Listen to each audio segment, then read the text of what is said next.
Hey, everybody. We're going to do January 28th of the Chronological Bible. It starts out with a summary of Elihu, apparently present throughout Job's interaction with his friends, finally speaks. He's angry with Job for declaring himself innocent, and he's angry with Eliphaz, Bildad, and Zophar for their failure to demolish Job's arguments. Elihu declares that God speaks through suffering, that suffering is a message from God himself, designed to discipline his children. Elihu appeals to God's just character and omniscience. If God were not just, then he could not adequately govern humanity. If God lacked complete knowledge, then the wealthy would likely always have his favor. Elihu argues that Job's demand for God to answer him reveals his arrogance and rebellion against God. Job thinks that he, of all people, shouldn't have to suffer. Elihu seems to be more correct than Job's other friends in focusing on Job's attitude toward God. His words may be what Job needs to hear, at least in part, even as Elihu also implies that Job's suffering is the result of his sin. Elihu responds to Job's friends. This is from Job 32, 1 through 22. Job's three friends refused to reply further to him because he kept insisting on his innocence. Then Elihu, son of Barachel the Buzite of the clan of Ram, became angry. He was angry because Job refused to admit that he had sinned and that God was right in punishing him. He was also angry with Job's three friends, for they made God appear to be wrong by their inability to answer Job's arguments. Elihu had waited for the others to speak to Job because they were older than he. But when he saw that they had no further reply, he spoke out angrily. Elihu, son of Barachel the Buzite, said, I am young and you are old, so I held back from telling you what I think. I thought those who are older should speak, for wisdom comes with age. But there is a spirit within people, the breath of the Almighty within them that makes them intelligent. Sometimes the elders are not wise. Sometimes the aged do not understand justice. So listen to me and let me tell you what I think. I have waited all this time listening very carefully to your arguments, listening to you grope for words. I have listened, but not one of you has refuted Job or answered his arguments. And don't tell me he is too wise for us. Only God can convince him. If Job had been arguing with me, I would not answer with your kind of logic. You sit there baffled with nothing more to say. Should I continue to wait? Now that you are silent, must I also remain silent? No, I will say my piece. I will speak my mind, for I am full of pent-up words, and the spirit within me urges me on. I am like a cask of wine without a vent, like a new wineskin ready to burst. I must speak to find relief, so let me give my answers.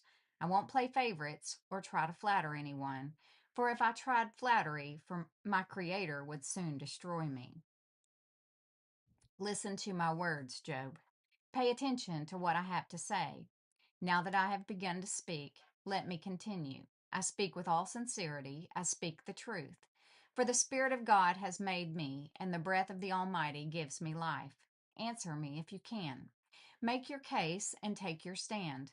Look, you and I both belong to God. I too was formed from clay. So you don't need to be afraid of me. I won't come down hard on you. You have spoken in my hearing, and I have heard your very words. You said, I am pure, I am without sin, I am innocent, I have no guilt. God is picking a quarrel with me, and he considers me his enemy. He puts my feet in the stocks and watches my every move. But you are wrong, and I will show you why. For God is greater than any human being. So why are you bringing a charge against him?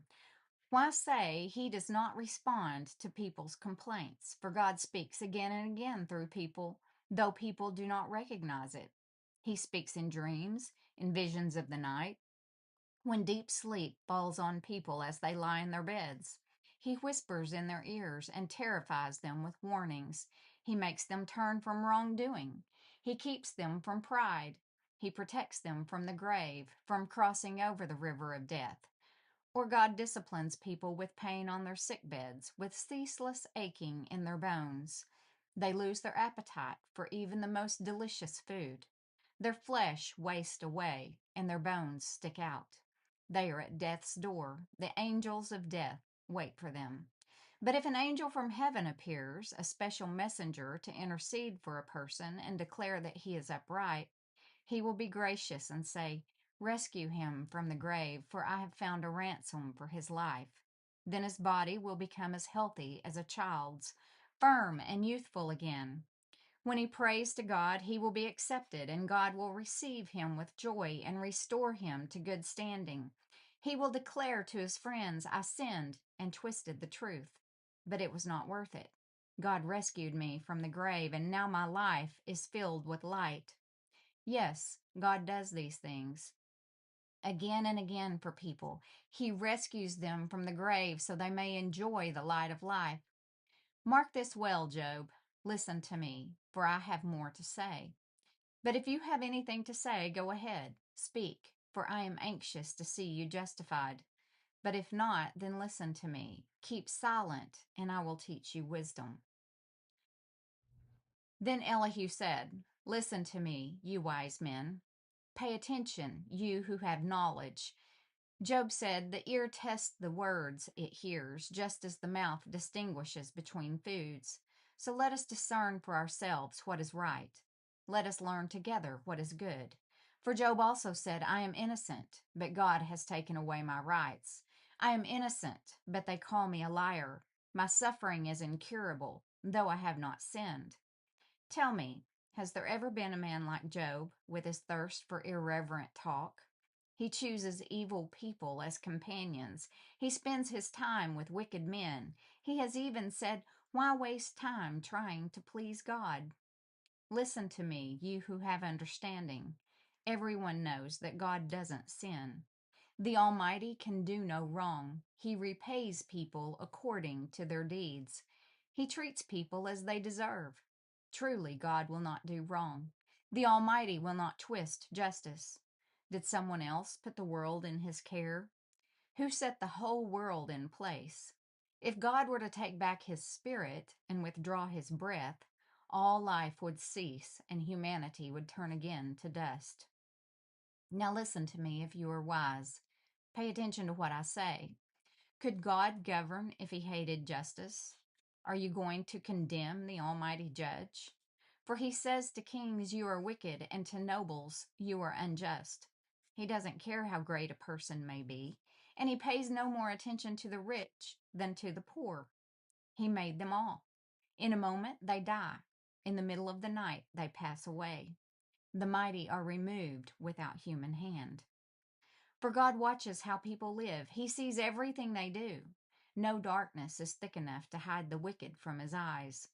We don't set the time when we will come before God in judgment.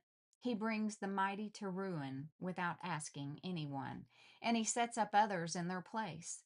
He knows what they do, and in the night he overturns and destroys them.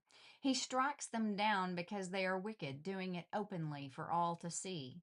For they turned away from following him. They have no respect for any of his ways.